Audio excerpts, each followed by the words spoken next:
Vale, Perfecto, listo, listo. Voy a apagar acá el celular y sí. ya estamos listos para empezar. Listo, Joana. Ya, no debe haber eco. Confírmame, por favor, si no hay eco.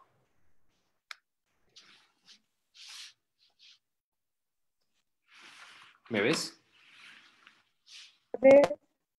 A las personas que se están conectando, voy a verificar que estamos en redes. Julio, un gusto saludarte. ¿Cómo estás, Joana? Muchas gracias por la invitación y bueno, a las personas que están conectando también por el interés en aprender más sobre negocios verdes y la Amazonía. Claro que sí. Aquí ya estamos. Ahí ya las personas se van conectando. Vamos a confirmar.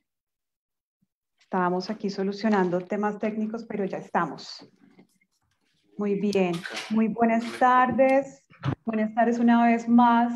Estamos aquí en nuestro programa Pregúntale al experto. Esta tarde estamos con Julio Andrés Rosso, un colega, además. Él es director de la Escuela Bosque Amazonía Emprende en Caquetá y es columnista además de una revista muy conocida en temas de economía verde en Colombia.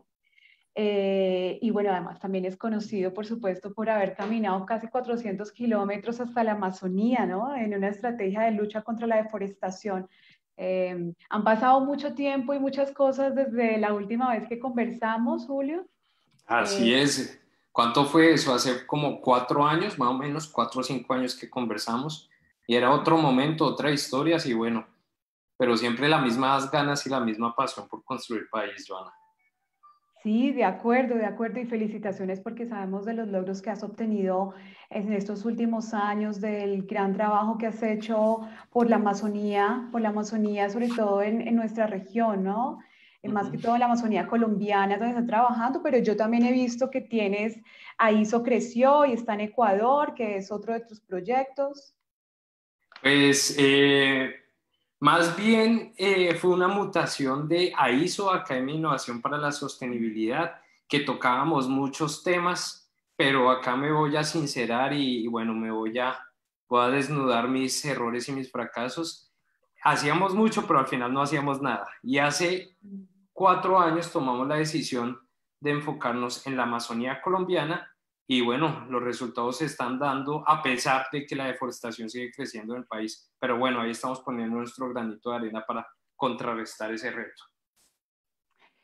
Sí, qué bueno, Julián, es porque además cuando nosotros conversamos hace varios años, estabas, bueno, más o menos recién llegado, llevabas unos cuantos añitos aquí en Colombia después de vivir mucho tiempo afuera y llegaste además a emprender y te diste cuenta de todo un mundo, del mundo del emprendimiento en Colombia. Tú venías de trabajar en otros continentes además, con organizaciones internacionales en temas de emprendimiento y llegaste aquí a comenzar con tu proyecto. Eso ha sido una aventura en estos últimos años.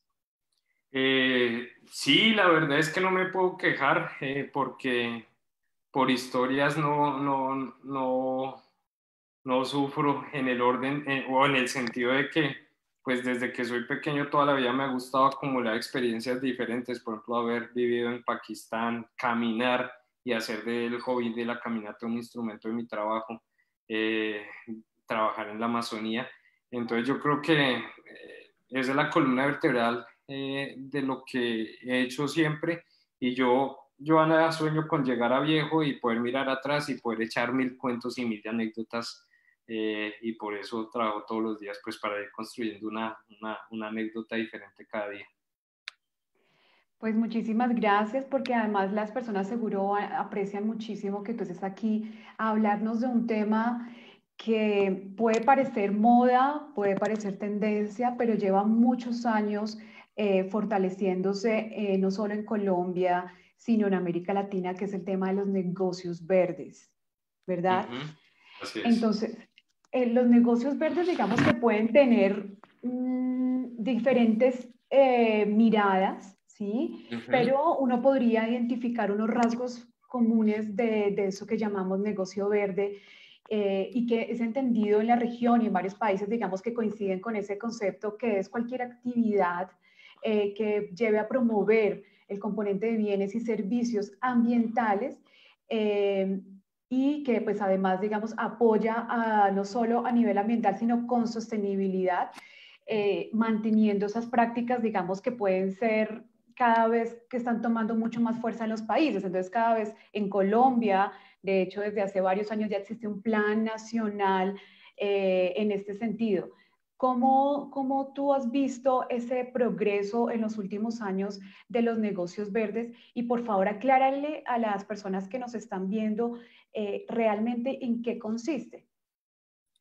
Pues básicamente, y sin ponerle mucha ciencia y mucho tecnicismo, un negocio verde es un emprendimiento, una empresa que se dedica a generar valor ambiental, social y económico. Aquí no estoy diciendo nada nuevo, pero a la luz de unos criterios establecidos por un Plan Nacional de Negocios Verdes, una política pública del Ministerio de Ambiente que viene del 2014 y y acá es la parte interesante, Joana, que tiene muchas oportunidades de desarrollo debido al contexto del cambio climático. Día a día, no solamente la política, los inversionistas y los consumidores están premiando las prácticas desarrolladas, los productos y servicios desarrollados por los negocios verdes. Entonces, más allá de tematizar, teorizar, de meterle academia a eso, que no digo que no sea buena, es necesaria, lo importante es meterse e ir construyendo una marca alrededor de su emprendimiento para generar primero que todo ese impacto deseado, contribuir con la lucha de retos como el cambio climático, la deforestación, la acidificación de los suelos, etcétera, etcétera, pero también generar oportunidades de progreso económico para sí mismo como emprendedor y pues para la comunidad. Entonces, es un carretazo el que acabé de decir. No estoy diciendo más de lo mismo, Joana. Perdón, no estoy diciendo nada nuevo, estoy diciendo más de lo mismo. Pero lo que sí puedo decir es que un negocio verde o los negocios verdes llegaron para quedarse y lo que se viene ahora en adelante es aprovechar los contextos que se dan para potenciarlos. Julio, ¿cómo podríamos o es posible identificar alguna diferencia entre lo que llamamos un negocio verde y un emprendimiento verde? No, para mí es lo mismo, para mí es lo mismo, para mí es lo mismo. O sea, de nuevo son denominaciones a mí no me gusta tematizar entre la diferencia entre el uno y el otro. A mí lo que me interesa es ver acción, ¿sí? Y que sea que una persona diga que es un negocio verde, un emprendimiento sostenible, otros sustentables, para mí eso es indiferente. Lo importante es que hagan, ¿sí? Y que se genere impacto y que se generen transacciones gana-gana en el mercado para todos. Claro, eso que tú dices es importante. El hecho que sea un emprendimiento o un negocio, digamos, un emprendimiento que apunte y que tenga un impacto ambiental, no significa que no, que pierda ese carácter de negocio como estamos hablando. Es decir, debe ser rentable. Pero nosotros sabemos que los proyectos de ese nivel, los proyectos que vienen de organizaciones sociales, que además el tema del negocio verde también empezó desde el sector social, son las organizaciones, las ONGs, son aquellas organizaciones sociales de base que empezaron a mover el tema y ya es mucho más adelante que el sector público y la empresa privada se apropia del tema. Esto Así hablando de es, en Colombia y en otros países. Pero así entonces, es. ¿cómo podríamos hacer o cuál sería ese punto importante en el tema de rentabilidad? O sea, ¿cómo dejamos de idealizar el tema del impacto ambiental, un poco el dejar el romanticismo de ese fin altruista que quizás muchos que están en el tema tienen? Pues mira, yo te lo voy a responder de la siguiente manera. Muchos ambientalistas que conocen la teoría, que han participado en estos debates, que por supuesto quieren y desean hacer un negocio verde, no lo logran justamente por el preciso aspecto de que les sobra pasión o nos sobra pasión, pero nos falta estrategia. Y cuando yo me pongo a analizar ya en la realidad, allá en el campo, los negocios verdes que están haciendo la diferencia, uno se da cuenta que son personas que tienen una visión de negocio como cualquier empresario. Lo que pasa es que encontraron un nicho de mercado y a partir pues de, no voy a negar, un cierto grado de pasión, de interés, que se fue construyendo a medida que el emprendimiento iba avanzando, pues lograron sacar un producto, un servicio totalmente aceptado por el mercado. Entonces, con esto, ¿qué quiero decir? Y estoy hablando a la hacia la persona, la emprendedora, el emprendedor, el equipo emprendedor. Monetizar es importante. La primera sostenibilidad que uno debe tener como emprendedor de impacto es consigo mismo, es tener la capacidad de pagar este almuerzo, mi arriendo, poderme dar un lujito que es un viaje. Esa es la primera sostenibilidad y después, si uno está bien, uno puede hacerle un mayor bien a la sociedad. Entonces es cómo logramos incorporar un pensamiento estratégico y con orientación al mercado que siempre ha existido desde la revolución industrial y que muchos ambientalistas hemos criticado, pero que es necesario para poder generar impacto. Hay un reto, ¿sí? Y el reto, ¿cómo se resuelve? Si usted es una persona, y aquí ya estoy hablando a título personal, porque yo soy ese apasionado, pero que logró rodearse de personas con una pasión de pronto más bajita en lo ambiental, pero con un enfoque estratégico y de mercado más poderoso que el mío, ahí es donde está el éxito, ¿no? No creer que uno como emprendedor se las sabe todas y puede hacer todas, y creer que es una de las grandes mentiras que nos decimos, que el mejor aliado o la mejor aliada es una persona que tenga la misma visión de impacto. Entonces son dos apasionados nadando en un mar o en un río contra la corriente de pronto. O sea, el complemento con una persona estratégica, crítica, ácida, es clave para sacar un negocio verde. Julio, en este sentido, ¿cómo es la demanda de estos productos y servicios en Colombia y si es posible, digamos, en América Latina? ¿Realmente hay? Y además, ¿es competitivo? Porque muchos hablan de que cuando nos dedicamos a estos productos que son ecosostenibles, ecosustentables, que tienen un impacto ambiental, realmente es muy difícil competir con el mercado que ofrece otras cosas, quizás con un impacto ambiental menor o Pues más Joana, negativo. dependerá de la categoría de negocio verde. Por ejemplo, en agroindustria, la demanda crece. Voy a, por ejemplo, un par de datos sobre Europa. Eh, en el 2010 la demanda de productos orgánicos alimenticios era más o menos el 4 o 5% del consumo total de una familia promedio. Hoy en día ya está en el 12%, o sea, ha aumentado. En Colombia tenemos un vacío de información para medir, ¿sí? Medir un porcentaje que me permitiera a mí decir es tanto, pero uno lo siente, y yo creo que tú lo has sentido en el entorno con tu, ¿sí? De pronto todavía en un segmento específico, la privilegiada clase media alta, ¿sí? Pero si uno analiza que somos una minoría todavía, la clase media es el grueso de la población, somos una minoría, pero sí se ve ese crecimiento. Ahí está el reto, cómo logramos democratizar, por ejemplo, en el segmento de alimentos, en la producción orgánica, para que esto sea consumo masivo.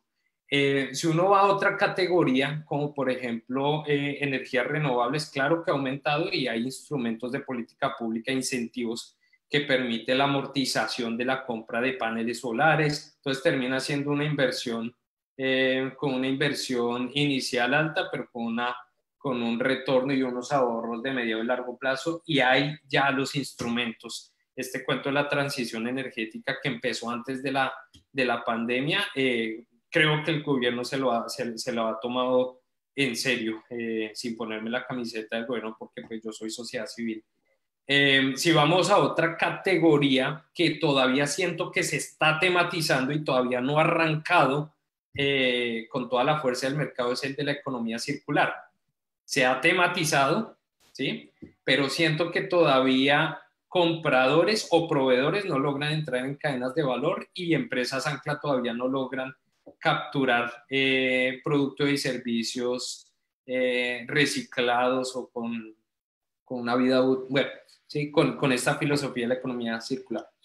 Eh, Commodities con valor agregado ha aumentado. Estoy hablando, por ejemplo, de cacao, estoy hablando de los procesos de ganadería sostenible. Hay procesos institucionales que se están adelantando, se está apropiando por parte de los productores y yo diría que por ahí en unos 5 o 6 años ya podemos empezar a tener, por ejemplo, carnes que se puedan exportar y que puedan competir con las carnes de Uruguay, de Argentina, carnes sostenibles, ¿no? Bajo prácticas silvopastoriles. Vamos a poder competir con cacaos de África de calidad, especializados en otros mercados y también para el consumo local. O sea, hay una preparación. Entonces, todo esto para decirte que dependiendo de la categoría de negocio verde, hay una evolución, unos más, otros menos. Turismo, pucha, íbamos bien. Turismo de naturaleza, impulsadísimos.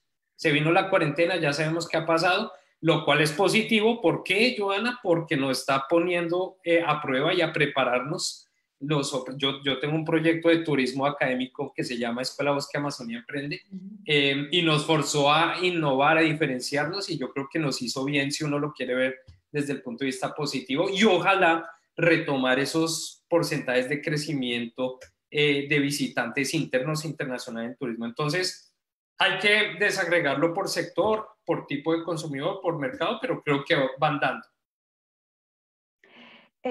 Julio, efectivamente, ahora vamos a hablar de tu escuela, pero aquí me gustaría hacerte dos preguntas. Uno, ¿cómo hacemos para identificar cuáles son esos productos y esos servicios que realmente tienen una connotación de verde o ecosostenibles? Porque nosotros vemos en el mercado muchos productos que tienen no, el símbolo de ser reciclado, el arbolito. Entonces, las personas empiezan a creer que ese es un producto verde, pero realmente lo es.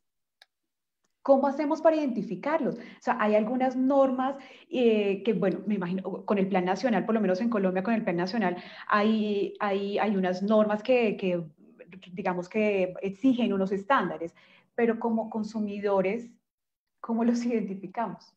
Uy, ese es un gran debate. Listo, empecemos por las normas. La normatividad, si esta establece unos criterios, por ejemplo, hay normas técnicas sectoriales para turismo, hay el Plan Nacional de Negocios Verdes tiene unos criterios ambientales y sociales, pero esos tienen como enfoque el productor. El productor debe saber esos criterios para empezar a apropiarlos y reflejarlo en su producto y servicio. Y ahora el consumidor, tú me corchas potentemente con tu pregunta, porque es que ahí está el reto. Yo que me las tiro de ambientalista, que Julio Andrés Rosso, el ambientalista, la verdad es que yo no miro etiquetas, ¿sí? La, la, no, no son muy pocas las personas que se toman el tiempo para informarse alrededor de la historia detrás de los productos y servicios. Y seguimos actuando como un ente totalmente racional y económico. El homo economicus aplica perfectamente. El precio, si el precio es más bajo, puede que pese más en la toma de decisión de compra y acepto y me desnudo aquí. Me pasa a mí también, ¿sí? Me pasa a mí también. La comunicación es clave. Yo creo que aquí la cuestión es generar cultura de estilos de vida sostenibles, de una manera muy fuerte, porque cuando empezamos a generar, son diferentes fases, voy a empezar por esta bajito. Fase 1, generación de conciencia, pero eso no es suficiente. Fase 2, generación de curiosidad, probar esas primeras pruebas.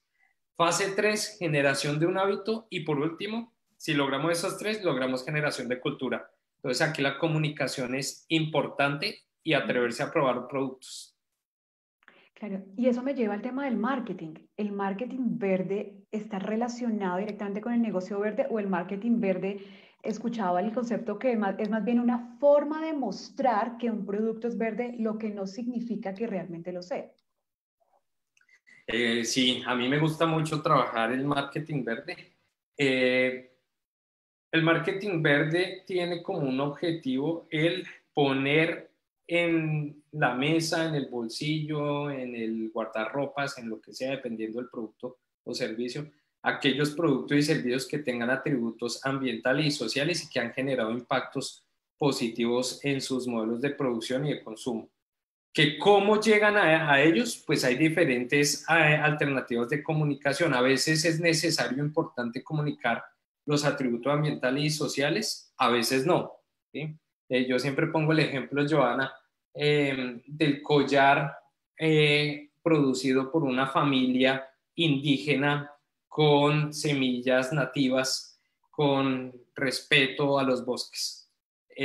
¿Una mujer o un hombre que vea ese collar lo compraría? Sí, pero si el cuento y el discurso detrás de ese collar es justamente eso, producido por mujeres indígenas que cuidan el bosque, la compra tiene una motivación solidaria. Lo compro porque pues hay una historia. Pues lo compro una vez, pero realmente el motivador de la persona es miércoles, yo me quiero ver bonito o bonita porque esta noche voy a tener la cita de mi vida, ¿sí? Entonces, ¿cuál es la funcionalidad que cumple el producto o servicio? En últimas termina siendo el factor más relevante para comunicar un producto o un servicio verde. Eh, que se están utilizando prácticas de todo tipo, sí, todas son válidas. Aquí prima la ética del productor para no engañar al consumidor y también la suspicacia y la curiosidad del consumidor para no dejarse engañar. Em, bueno, vamos dando la bienvenida a las personas que se van sumando. Milena Gómez nos escribe, no entiendo la pregunta, dice que cómo hacemos los emprendedores para acceder. Si Milena nos puedes aclarar la pregunta, Julio Andrés nos colabora. Julio, cuéntanos de la escuela que actualmente estás promoviendo y que has creado en la Amazonía colombiana y que es un proyecto hermosísimo y bueno, que ya nos mencionabas. Pues este fue un sueño. Inicialmente yo era uno de los tantos colombianos que le había dado la espalda a la Amazonía. Yo no me interesaba por conocerla, me daba temor, prejuicios. Uno escuchaba la palabra Caquetá automáticamente con qué la relaciona, con inseguridad, guerrilla, FARC, etcétera, etcétera, narcotráfico, me van a secuestrar. Y yo estaba metido en ese mundo de prejuicios también. Y en el 2017 visité por primera vez Florencia.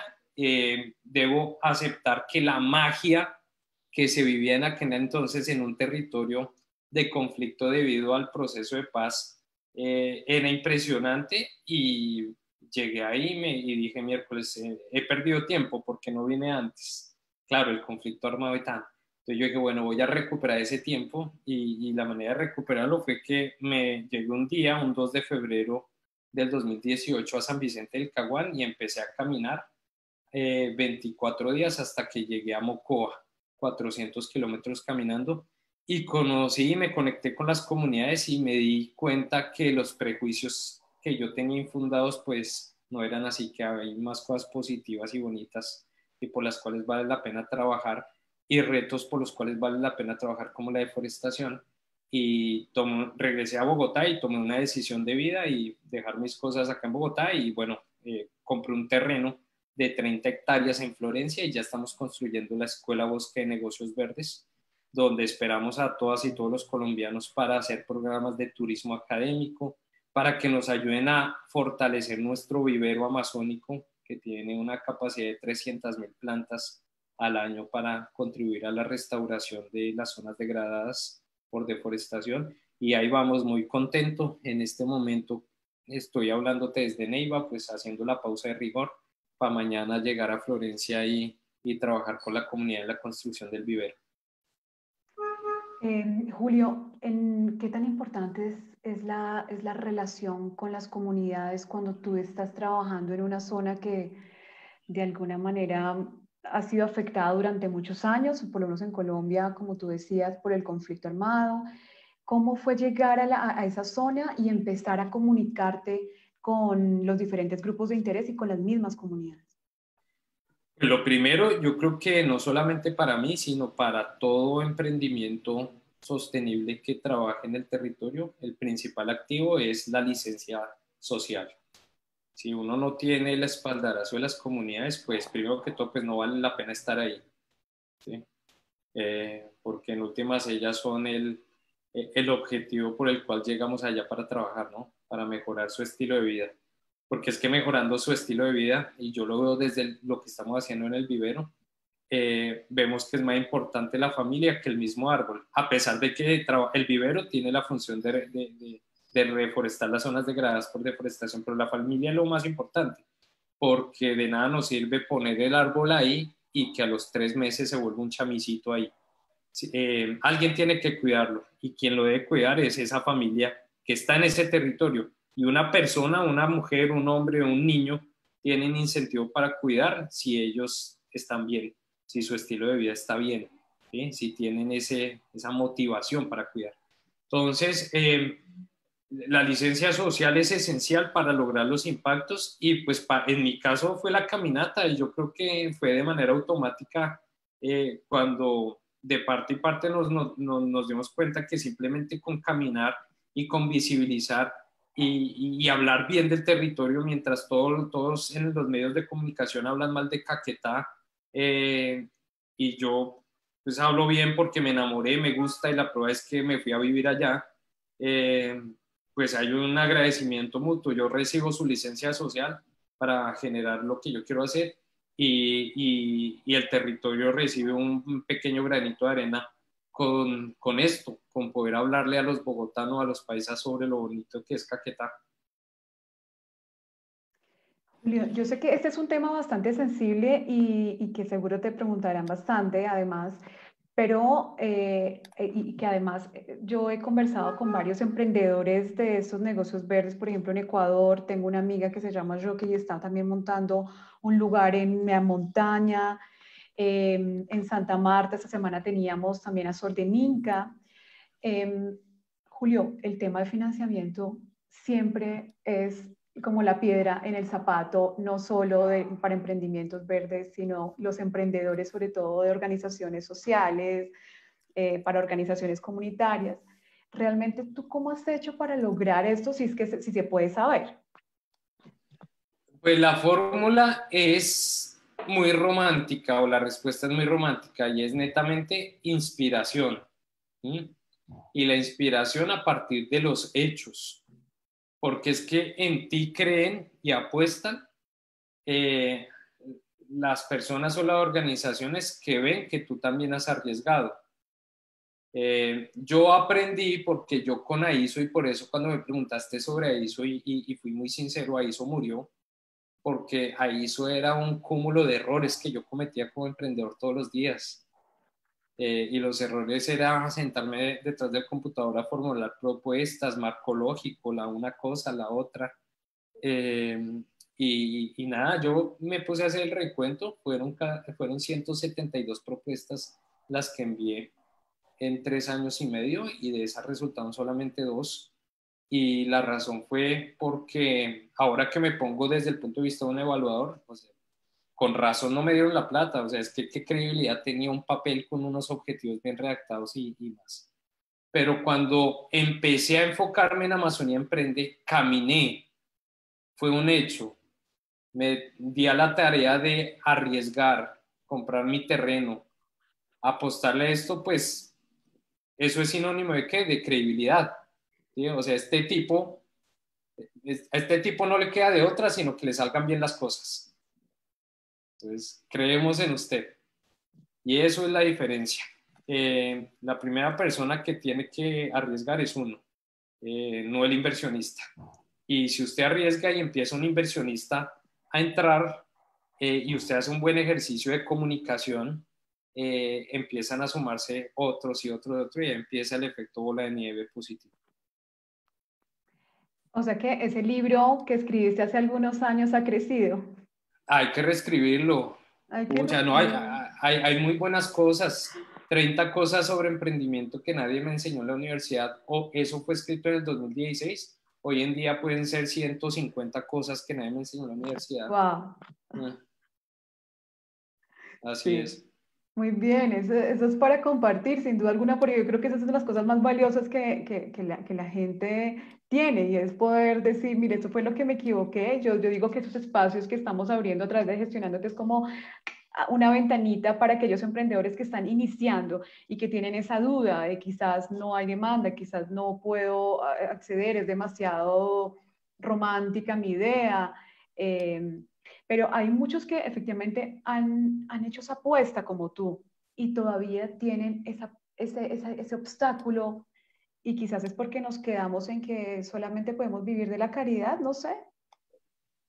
No, nunca. Esto es rentable, puede ser rentable y se puede generar el impacto. Así que por eso retomo el comentario y la recomendación que di es úntense, déjense untar, acérquense, huelan, duerman, lo que quiera, con una persona ácida, crítica, que vea el mundo como lo ve un inversionista o un empresario capitalista.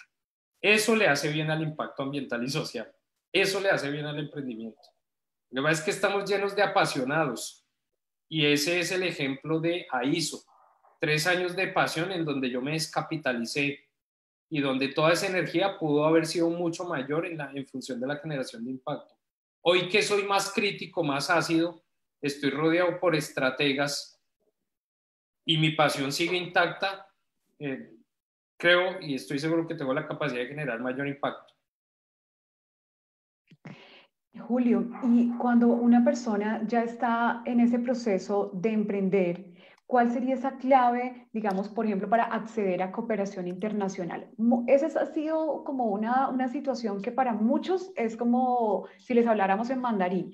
Es difícil porque el lenguaje de la cooperación es muy complicado, pero tú que has estado en ambos lados, ¿cuál sería esa recomendación para muchas de las personas? Porque nuestra plataforma ofrece información sobre oportunidades, pero sabemos que la mera información no va a hacer que esas personas logren, porque como tú dices, tú formulaste más de 170 propuestas en esos 3 años, pero solamente en dos obtuviste respuesta positiva. Entonces, ¿cómo hacer para que no se desmotiven? ¿Cuál es esa clave que tú dirías? Quizás hay muchos elementos, pero algo que tú puedas sugerir a las personas y no se desmotiven al cabo de 10 o 20 propuestas, por ejemplo.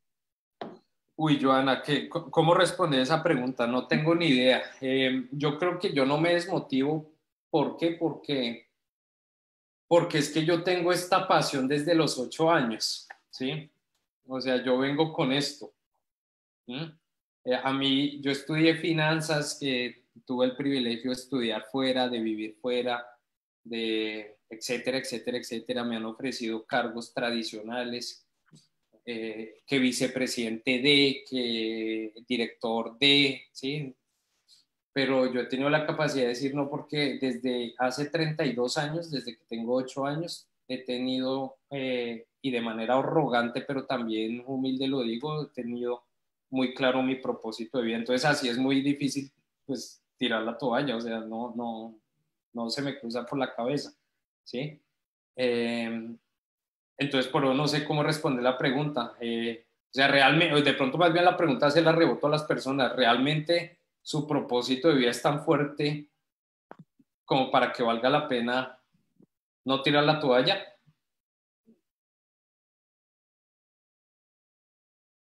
Te Gana, perdí. gana. ¿Perdón? Aquí estamos. Hola. Que la pregunta también sería como, ¿hay gana, gana? ¿O estamos esperando que dar todo, pero nosotros nada y nos vamos vaciando? Y creo que en esto también es importante para poder sostenerse, como tú dices, sentir que estamos obteniendo algo por lo menos de forma inmaterial. Lo Uh -huh. material, por supuesto que también lo necesitamos, pero de forma inmaterial también estar obteniendo. Claro, uno necesita esos bálsamos y acá yo no voy a ser purista, ni mucho menos. Yo escribo en Revista Dinero y cuando sé que una columna es leída por muchas más personas que la columna anterior, eso es un bálsamo, eso es un espaldarazo que alimenta mi ego. ¿Y quién dijo que está mal no tener ego? Es que claro que sí, esa es la gasolina que uno le inyecta también a la pasión y al propósito día a día. El reto es cómo manejar ese ego, ¿sí? Ahí está, pero alimentarlo totalmente válido. Que a uno le den un premio, que a uno le den un reconocimiento, que a uno tenga el privilegio de hablar y ser entrevistado como en esta ocasión. Estos son bálsamos, son reconocimientos y esto esa gasolina, ese trampolín para no defraudarse y para no defraudar a quien sigue el trabajo de uno. Entonces, eso es una forma de recibir. También lo dije anteriormente, uno también debe recibir cosas materiales. No seamos, o sea, yo no soy purista, yo no soy quien para recomendarle nada a nadie, pero yo dejé de creer que yo vivo del aire y del agua nomás, o del aire y del amor. ¿Sí? Esta camisa me gustó, me la necesito comprar. Quiero salir con mi novia a comer una buena comida, un buen ceviche, necesito tener plata para poderla comprar y eso me hace una mala persona o menos ambientalista. No, nada. La primera sostenibilidad y responsabilidad es con uno. Es que si uno está bien el propósito y uno puede garantizar generar impacto. Entonces, de ese, yo aprendí hace 3 años a embellecerme, a piropearme, a darme regalos. ¿Mm? Porque si no lo hago yo primero, pues no puedo esperar que el resto lo haga. Y eso me da impulso para seguir. No sé si fui muy romántico ahí. Julio, tú, de esos errores que tú ya habías identificado previamente, ¿volviste a cometer alguno de nuevo en este proceso, por ejemplo, con AISO o en este proceso ahora con la Escuela Bosque? Sí, hay uno que cometo siempre y voy a cometer toda la vida, porque eso sí, de eso sí no me puedo escapar y es que yo confío mucho. Y como he confiado, me han tumbado, me han quedado mal, pero también me han quedado bien y he conseguido muchas. Entonces yo no voy prevenido, ¿sí? Yo no voy tibio, a tientas, vamos a ver, ese cuentico de que uno lo voy conociendo, o sea, yo me meto de cabeza y me meto, ¿sí? Y confío. Y confiar significa en términos de estrategia saber delegar. Entonces, me van a defraudar, me van a quedar mal, con toda seguridad, pero prefiero eso a quedarme con freno de mano y amarrado por tener desconfianza. Yo no puedo vivir con desconfianza. No podría hacer lo que hago. Además, vivirías estresado, Sí, no, feo, no, no aguanta. mucho estrés. Julio, y en ese, ahora con Escuela Bosque, Amazonía Emprende, ese es el nombre, ¿verdad? Sí.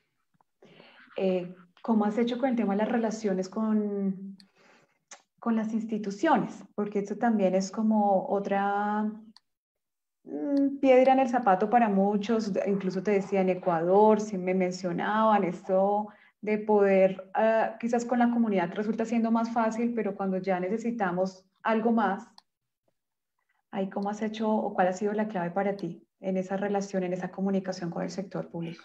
Mira que algo, y esto sí es un consejo y un aprendizaje que les comparto a las personas que están escuchando, algo que he aprendido a hacer bien es saber leer la institucionalidad, saber leer sus planes, sus programas, sus planes de desarrollo, sus indicadores, sus metas.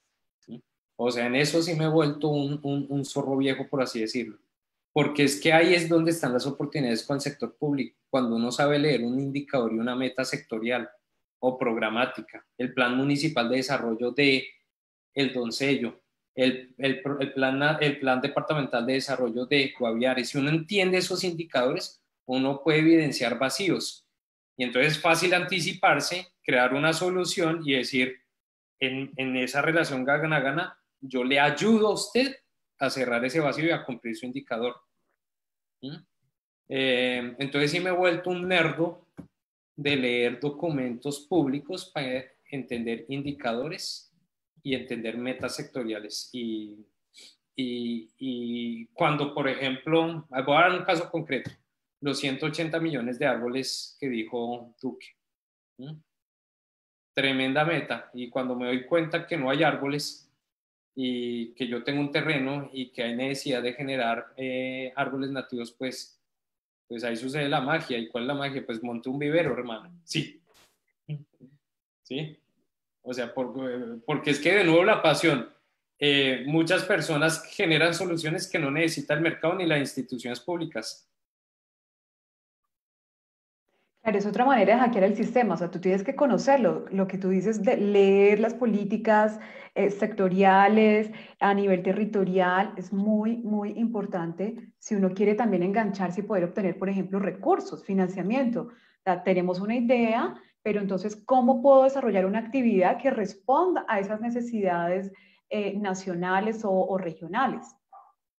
Así es, Entonces ahí justamente tú. como emprendedores tenemos que empezar a ser también prácticos en eso. Digo, si tenemos una idea maravilloso y mantenernos en esa idea, pero entonces cómo empezamos a movernos inicialmente y a darle soporte y sostenibilidad, por lo menos en esa base. Ya no te perdí.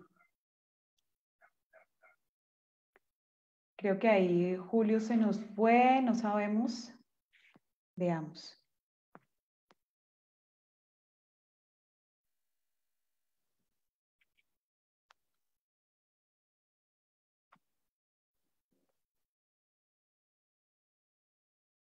Si se nos cayó el internet, si las personas me contestan y nos están viendo.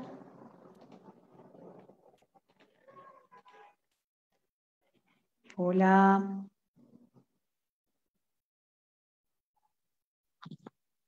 ¿Me confirma si todavía estamos? Sí, creo que ahí nos quedamos.